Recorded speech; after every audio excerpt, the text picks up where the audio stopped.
Assalamualaikum warahmatullahi wabarakatuh. Apa kabar kalian guys? Kali ini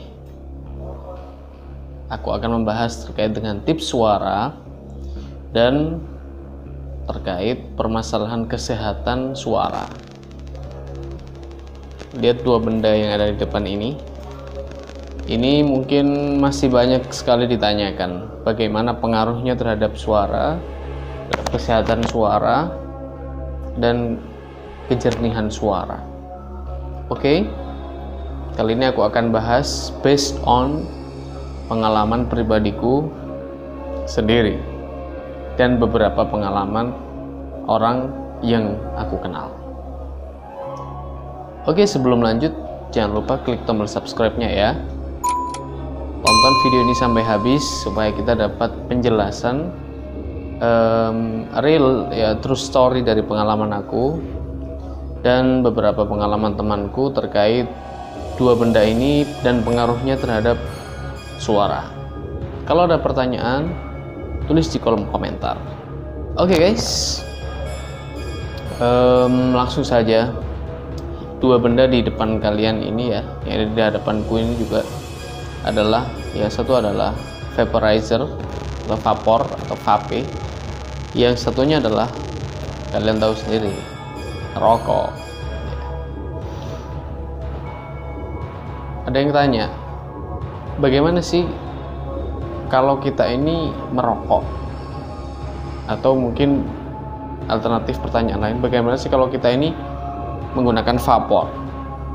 Apakah berpengaruh terhadap suara? Aku langsung akan jawab based on pengalaman pribadiku. Aku dulu juga seorang perokok ya. Sekarang sudah berkurang dan aku memang ingin mengurangi. Jadi dulu aku adalah seorang perokok, mulai merokok dengan intensitas yang sangat-sangat kecil, sangat-sangat jarang, sampai ke intensitas yang cukup tinggi ya. Bisa jadi sehari sampai menghabiskan satu wadah ya. Aku juga pernah mensubstitut ya, dari kebiasaan menggunakan rokok, aku substitut dengan menggunakan vapor, dengan harapan aku bisa mengurangi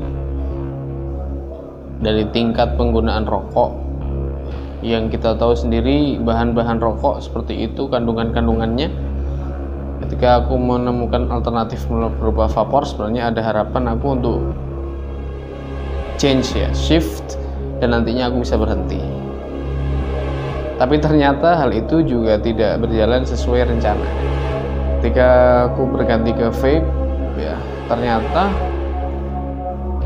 yang aku dapatkan satu ribet, yang kedua tidak bertahan lama pakai vape, karena kalau orang kebiasaan pakai rokok ya, menggunakan rokok sebagai yang dihisap, maka dia merasakan ada yang kurang, tidak sekuat rokok.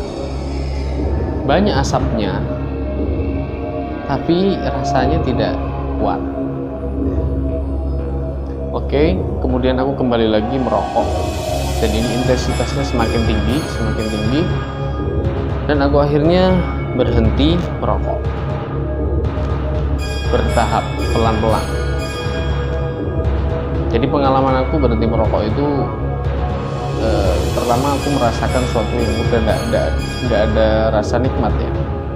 Jadi rasa nikmat karena merokoknya itu sudah mulai menghilang, sudah mulai menurun. Kemudian rasa kekhawatiran muncul, bahwa tentu saja kita kan paham bahwa kesehatan juga akan sangat terpengaruh gitu ya. Oke, langsung kaitannya dengan pertanyaan tadi, apakah merokok atau menggunakan vape itu berdampak pada suara? Jawabannya berdampak. Disadari atau tidak, diakui atau tidak berdampak. Dampaknya apa? Pertama, seorang yang menggeluti bidang suara, penyanyi, azan, MC, apalagi yang terkait dengan baca Al-Quran, ya, sholawat, itu adalah suatu pekerjaan atau suatu kegiatan yang sangat-sangat dipengaruhi oleh pernafasan. Dan pernafasan letaknya di sumbernya dari area dalam tubuh kita, organ dalam, utamanya paru-paru. Jadi suara itu akan bisa keluar ketika udara yang diproses dalam organ tubuh dalam kita melalui paru-paru, ditekan melalui otot diafragma, didorong ke atas melewati pita suara, maka dari situ bisa keluarlah suara. Dan ketika yang terjadi ada masalah dengan organ-organ pernafasannya, saluran pernafasannya bermasalah, tentu akan terganggu dong. Baik itu udaranya yang keluar terganggu, yang paling nyata adalah real itu akan ada lendir-lendir yang menyelimuti.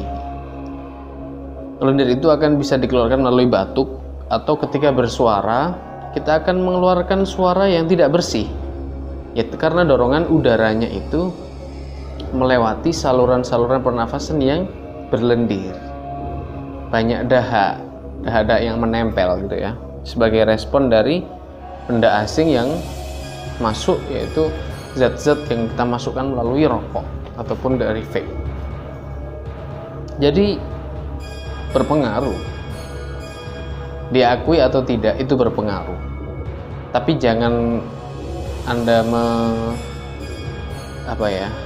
jangan Anda berdebat dengan orang yang sedang menggunakan rokok atau orang yang sedang jadi pemakai atau pengguna rokok, ya, atau perokok aktif yang sangat-sangat loyal ya kepada rokoknya, karena tentu saja dia akan melakukan sebuah argumen yang mungkin tidak fair. Dia pasti akan membela. Jadi bagaimana kalau kita memakai atau menggunakan atau kita merokok atau memakai vape? Akan berdampak pada suara kita pasti. Tapi kenapa kok ada banyak orang yang kita tahu dia itu perokok, tapi suaranya masih begitu hebat? Jawabannya adalah karena latihan. Dengan latihan, orang tersebut mampu mengatasi hal-hal yang mengganggu. Aku ulangi sekali lagi. Karena latihan, orang tersebut dapat mengatasi hal-hal yang mengganggu dalam sistem pernafasannya. Karena latihannya luar biasa, maka sistem pernafasannya pun akan beradaptasi. Walaupun banyak racun yang masuk ya, melalui zat-zat kimia itu, banyak gangguan yang masuk yang mungkin harusnya bagi orang normal itu langsung bereaksi, tapi bagi mereka yang sudah melatih, terbiasa, itu akan lebih tahan dan tidak terlalu berdampak pada suara. Tapi ketika kita rasakan, kita akan bandingkan ketika kita merokok dan tidak merokok dalam waktu yang lama, kita compare, maka tentu hasilnya akan lebih jernih suara orang yang berhenti merokok atau orang yang tidak merokok. Lantas kalau ditanya lebih bagus mana antara vape dan rokok, saya sarankan tidak pakai dua-duanya, lebih bagus. Kalau kalian sekarang sedang merokok, mulailah pelan-pelan berpikir bahwa seorang penyanyi, seorang musisi, seorang yang menggunakan suara dalam kesehariannya, aktivitasnya, dalam karirnya, kita perlu pertimbangkan jangka panjangnya. Walaupun setiap orang akan mengalami hal yang berbeda, memiliki ketahanan organ yang berbeda, tapi percayalah, ketika kita melakukan suatu pola hidup yang lebih sehat, maka kita lebih menyayangi organ kita dan organ kita pun akan ramah kepada kita. Oke, saya rasa itu ya. Mudah-mudahan informasi ini bermanfaat buat kalian. Kalau ada yang ingin tanyakan, tulis di komentar. Assalamualaikum warahmatullahi wabarakatuh.